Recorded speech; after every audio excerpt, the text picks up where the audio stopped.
প্রিয় ভাই, আপনি জানেন কি, লোভ এমন এক খারাপ জিনিস কিংবা এমন এক রোগ যা মানুষকে কখনোই তৃপ্ত হতে দেয় না। আপনি তাকে যত বেশি দিয়ে দেন না কেন, তাতেও তার চলবে না। এই বেশি চাওয়াটাই তার ধ্বংসের কারণ হয়। লোভ মানুষকে হারাম কামাই, প্রতারণা, এমনকি আত্মীয় স্বজনের সাথেও সম্পর্ক ছিন্ন করতে বাধ্য করে। এই জন্য ক্ষুধার্ত এক আগুন, যতই খাওয়াবেন ততই জ্বলবে। প্রিয় ভাইরা, মহান আল্লাহ তাআলা পবিত্র আল কুরআনের মধ্যে বলেন যে তোমরা ধ্বংস হয়ে যাবে একে অপরকে সম্পদে অধিক হওয়ার প্রতিযোগিতা করতে করতে। সূরা তাকাসুর। শুধু তাই নয়, রাসূল সাল্লাল্লাহু আলাইহি সাল্লামও এই বিষয়ে বলেছেন যে মানুষের যদি এক উপত্যকা পরিমাণ স্বর্ণও থাকে তবে সে আরো চাইবে।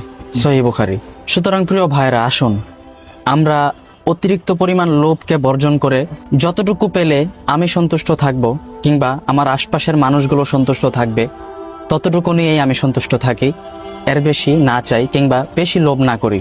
আল্লাহ আমাদের সবাইকে অতিরিক্ত লোভ থেকে হেফাজত করুন। আমিন।